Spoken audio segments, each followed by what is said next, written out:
Hello class, welcome back to part two, dealing with alternative minimum tax of our discussion for chapter 13.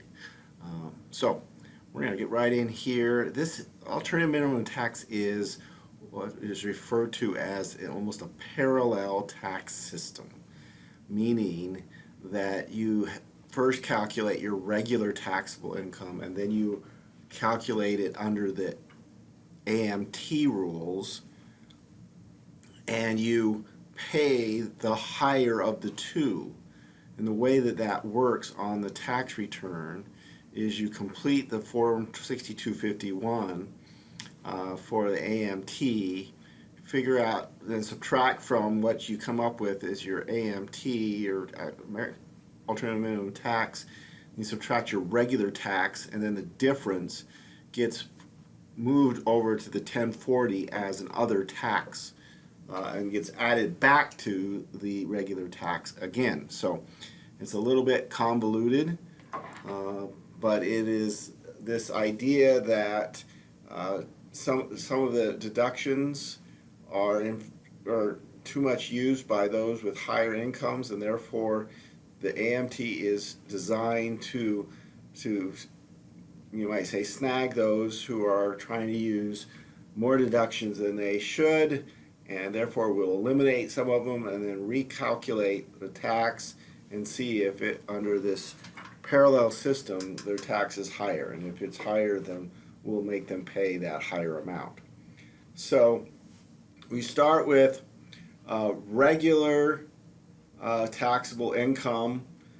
We don't have exemptions right now under the temporary tax law through 2025, so we add back the standard deduction, and then we plus or minus various adjustment items, tax preference items, which are listed on the Form 6251, or at least the majority of them.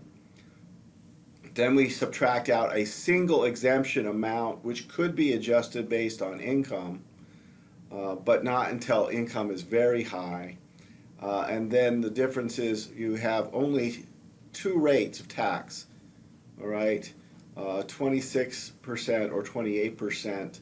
That gets you your tentative AMT, and then subtract the regular tax, like we mentioned earlier, equals what you actually have to pay in terms of alternative minimum tax, and then you add that back on the Form 1040.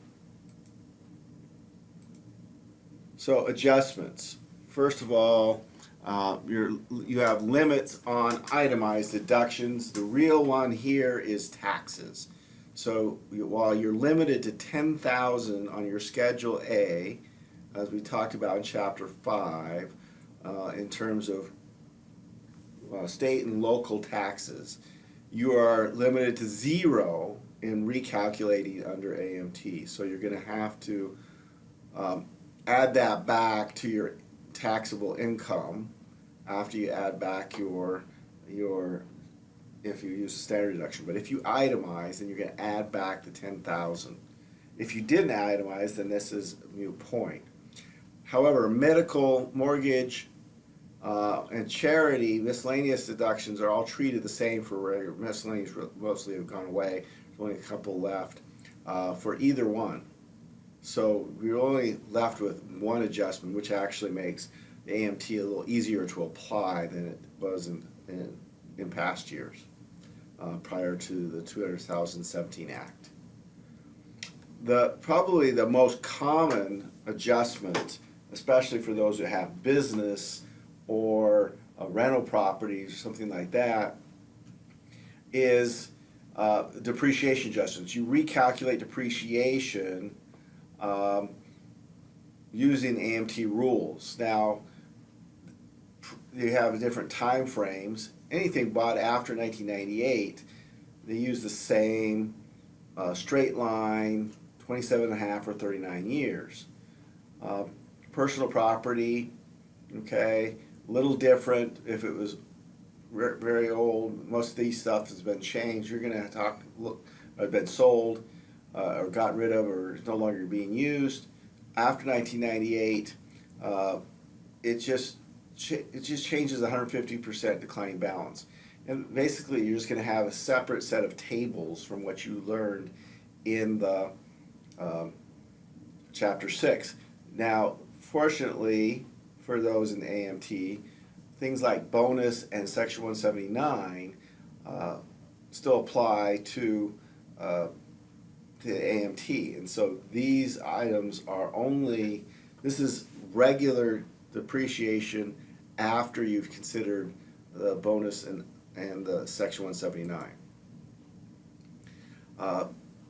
So if you're depreciating differently, you're going to have a different adjusted basis when you sell an asset for gain or loss. So you could have difference there. Incentive stock adjustment, another fairly common one. If you receive incentive stock options, what happens is you get stock that is worth you get the option to buy stock at less than it's worth at the time. And that is not income for regular tax purposes, but it is included in your alternative minimum tax calculation. All right. You may get some of the adjustments because all these rules apply to your partnerships and S corporations, so your K1s will show that adjustment having to do with AMT. Long-term contracts are handled under a percentage of completion situation for AMT. That only applies to contractors and those that have a building contract that's longer than 1 year. And tax preference items have really gone away. So the adjustments for AMT are much fewer than they were just even a few years ago.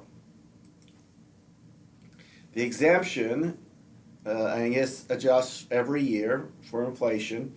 This is the amount by which so instead of a standard deduction, you have an exemption amount for AMT calculation. And so it's based on filing status like it was before, just like a standard deduction. So sometimes you can see under why it's sometimes looked at as like a standard deduction. And there's your 3 for 2019.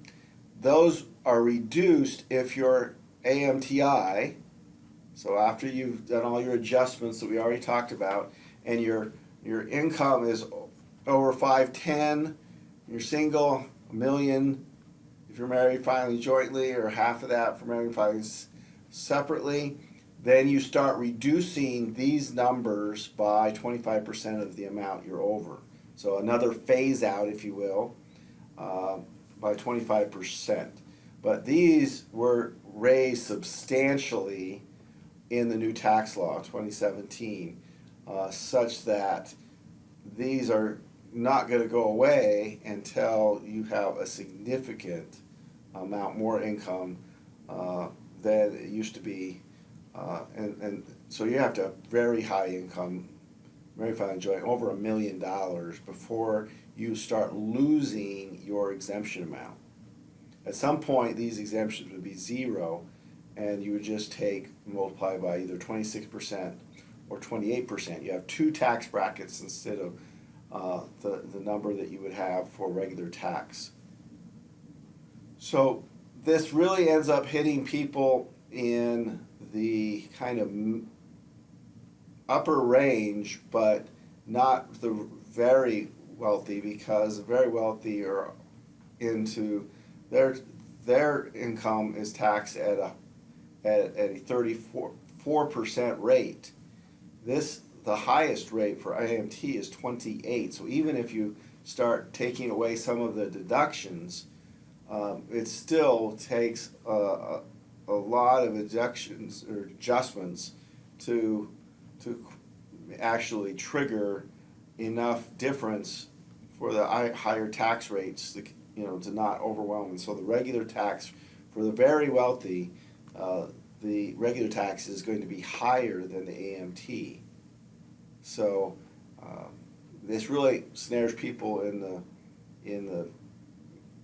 high tax states.